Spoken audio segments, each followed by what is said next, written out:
When people talk about Resident Evil, they usually focus on the things that are easy to point to. Umbrella, the outbreaks, the monsters, the people responsible for them. It all feels quite direct, like there's always someone clearly at the center of whatever's going wrong. The connections don't really fit into that. They're there, but not in a way that draws attention to themselves. You don't get a clear introduction. You don't get a single figurehead explaining what they want. And most of the time, you're only aware of them after something has already happened. That's probably why they're easy to overlook, even though their influence stretches across multiple incidents and timelines. By the time you start piecing it together, they've already been active for decades, operating through the criminal underworld since at least the 1980s, building relationships with corporations, governments, and other organizations that give them access without forcing them into the spotlight. Groups like Tricell, HCF, even elements within the US government all end up overlapping with them in one way or another. It's not that they're hidden in the traditional sense. It's more that they don't need to be visible to function. And once you start looking at what they actually do, it becomes pretty clear that staying in the background isn't a weakness for them. It's the whole strategy. Long before Umbrella collapses, the connections are already circling it, not as a rival organization trying to take it down directly, but as something quieter, working through intermediaries and indirect access. One of the earliest examples of that shows up in 1986, when they use a front known as the F Foundation to send a significant amount of funding to James Marcus. On the surface, it looks like support for research, but it's really about getting closer to what Umbrella is working on. From there, they don't need to push very hard. Umbrella's structure starts to weaken over time, especially as it expands, and information begins to leak out through moles and internal instability. The connections don't create that instability themselves, they just take advantage of it, collecting whatever they can, particularly anything related to projects that aren't widely understood. That's where Elpis comes in. They don't fully know what it is, but they know enough to believe it could shift the balance of power completely, especially if it has anything to do with controlling people on a large scale. And once that idea takes hold, it becomes something they keep coming back to over the years. When the Raccoon City outbreak happens in 1998, they don't treat it as a disaster in the usual sense. It's more like an opening. While everything else is collapsing, they're focused on securing what matters, particularly ARC, the underground facility tied to Spencer's research. The missile strike that wipes the city out isn't just about containment. It also ensures that whatever remains can be controlled without interference. Umbrella doesn't just fall apart after that. It's dismantled in a way that leaves its most valuable parts exposed, and the connections are already in position to take them. One of the more interesting things about the connections is how little emphasis they place on identity. There's no clear founder, no public leadership, and even the name itself feels deliberately vague. You don't really get a sense of where it started or who's at the top. And that's unusual for something with this level of influence. But the more you look at it, the more it starts to make sense. They don't rely on being recognized. In fact, being recognized would probably make things harder for them. Instead, they operate through people who can move within existing systems without drawing attention back to the organization itself. Individuals like Mia Winters, or later figures like Victor Gideon and Zeno, end up acting on their behalf, but never in a way that fully defines what the connections are. If something works, the organization benefits. If it doesn't, the individual is the one who takes the consequences. That separation is what makes them difficult to deal with. You can't really dismantle something if you can't point to where it begins or ends, and the connections seem to have built themselves in a way that avoids that kind of exposure entirely. It's not about secrecy for the sake of it. It's about making sure there's nothing solid enough to target. Where Umbrella was driven, at least initially, by Spencer's ideology, the connections approach things from a much more practical angle. They see bioweapons as a product, something that can be developed, refined, and eventually used to gain leverage, whether that's political, military, or economic. The partnership with Mother Miranda makes that pretty clear. When they encounter her research into the mold, they don't get caught up in what it means or why she's doing it. They focus on what it can do. The ability to control people directly changes everything. At that point, you're not just dealing with a weapon that causes damage. You're dealing with something that can remove resistance altogether. That's where Evelyn comes from. The E001 series, designed not just to infect, but to influence behavior, to create obedience. It's a different kind of escalation. Instead of creating stronger monsters, they're moving toward removing the need for conflict in the first place. If control is possible, then force becomes unnecessary. And that opens up entirely new ways of using these weapons on a global scale.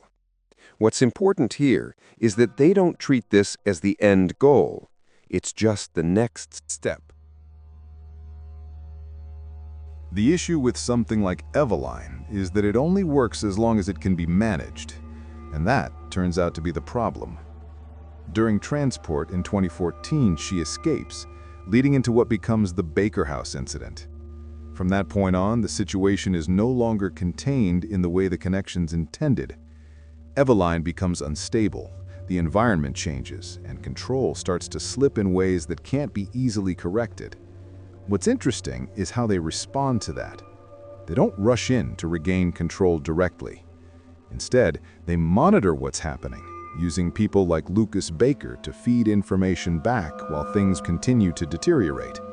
Even when Eveline's condition worsens, when she starts aging rapidly and losing stability, the response is still indirect, relying on contingency tools rather than intervention. It's less about fixing the situation and more about understanding it. And once it's over, once Eveline is neutralized, they don't slow down or step back. They move on, because by that point, they're already focused on something else. Elpis, the thing they've been trying to reach for decades, even though they never really understood what it was in the first place. Once you move past the bigger picture and start looking at how the connections actually carry things out, it becomes pretty obvious that the organization doesn't really function by building long-term loyalty or clear chains of command. What they seem to do instead is identify people who are already useful in very specific ways, give them just enough support to push things forward, and then leave them in place to deal with whatever unfolds. That approach explains a lot about the kinds of individuals they work with. Someone like Mia Winters is a good example because she isn't presented as someone with power or influence over the organization. She's there to manage Evelyn, to keep the project stable, and when that situation begins to fall apart, there's no real sense that the connections step in to protect her or even fully extract her. She's left inside the consequences of something she was never fully in control of. You see a more extreme version of that with Lucas Baker. He's not chosen because he's reliable, but because he's unpredictable in a way that can still be directed. The connections don't try to stabilize him or correct his behavior. They simply make use of it, turning him into a source of information while everything around him becomes more volatile. When you get to figures like Victor Gideon and Zeno, the scale changes, but the method doesn't. They're given access to resources, pointed in a general direction, and then left to interpret the objective in their own way. That might look like trust at first, but it's really just distance. The organization stays far enough removed that it never has to take direct responsibility for how those operations play out. Over time, it becomes clear that the connections aren't trying to shape these people into anything consistent. They're placing them into situations where they either produce results or fail in a way that still provides useful information. Either way, the organization moves forward, and the individual is no longer central to what happens next. At some point, the scale of what they're doing starts to extend beyond laboratories and isolated incidents, and you begin to see how closely they're tied into systems that operate at a much higher level. The connections aren't just interacting with corporations or fringe research groups. They have links to the US government, to TriCell, and to organizations like the Family, which have their own influence over political events. By the early 2000s, those relationships are already established, and they don't appear to be temporary or accidental. That context makes certain events feel a bit different when you look back at them. Take the Tall Oaks incident in 2013, where President Adam Benford is killed before revealing the truth about Raccoon City. While it's not directly stated that the connections orchestrated that event, the overlap between the groups involved and their known influence raises a different kind of question. Not necessarily whether they caused it, but whether anything of that scale happens without intersecting with them in some way. That's where their position becomes more difficult to deal with. They're not operating outside the system, trying to break in. They are already inside it, working through existing structures in a way that allows them to influence outcomes without having to control every step directly. It's a much quieter form of power, but it's also more stable because it doesn't rely on a single plan succeeding. If something shifts, they shift with it. Even with everything else they're involved in, there's one objective that keeps resurfacing over time, and that's Elpis. From the moment they first hear about it through fragments of Spencer's research, they fixate on what they think it represents.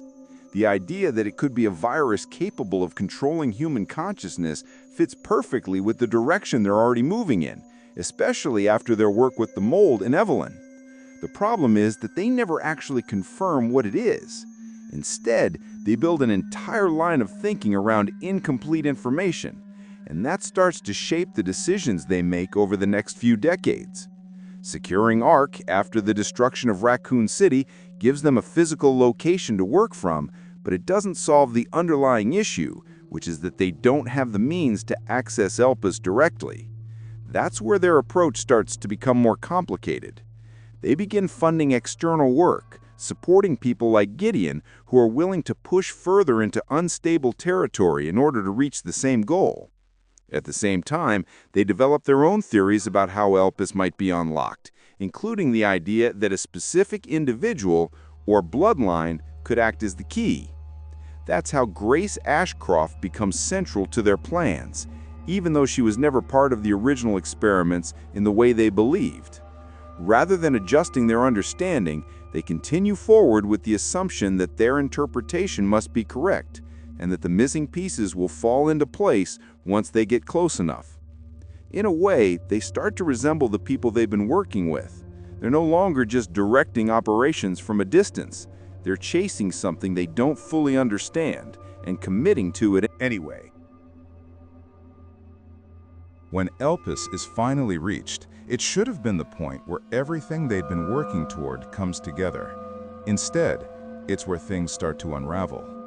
Zeno, who has been operating under the same assumption as the rest of the organization, treats Elpis as a way to enhance what he already has. When he injects himself with it, he expects it to reinforce his abilities, to confirm that the direction they've taken all along was the right one. What actually happens is the opposite. The viral enhancements that define him are neutralized almost immediately. The thing he thought would give him control removes it instead, because Elpis was never designed to function as a weapon. It was an antiviral, something intended to eliminate the effects of viruses entirely. That moment doesn't just affect Xeno.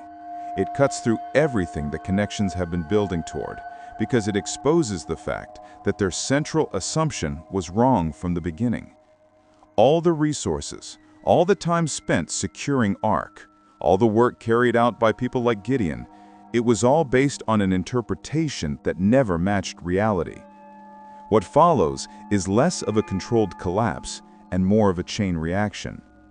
Gideon turns on the organization, shifting his focus toward his own interpretation of Spencer's ideas. The operation breaks apart internally, and for the first time, the connections lose control of something they've been pursuing for decades. Not because they were overpowered, but because they misunderstood what they were trying to control. Even with all of that, the organization itself doesn't really disappear. That's probably the part that stands out the most once everything settles. Individual operations fail. Key figures are lost.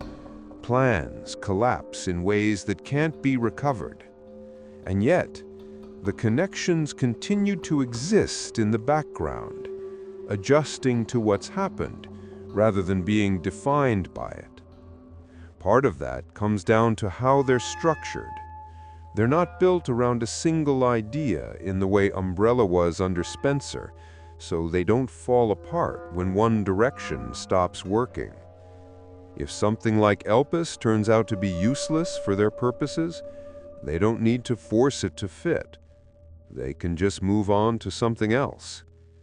There's also the fact that they've never relied on being visible in the first place. Even when information about their influence starts to surface, particularly after the events surrounding Elpis and the reports that follow, it doesn't give anyone a clear way to stop them. Knowing that they exist isn't the same as being able to remove them from the systems they're already part of. And that's what makes them different from most of the other threats in Resident Evil. You can trace Umbrella back to Spencer. You can follow individuals like Wesker or Gideon and understand what they were trying to do. The connections don't really give you that kind of clarity. They're spread out, embedded in different places, tied into structures that continue to function whether they're exposed or not. So even when something goes wrong for them, it doesn't feel like an ending. It just feels like a shift. And whatever comes next, there's a good chance they're already somewhere inside it.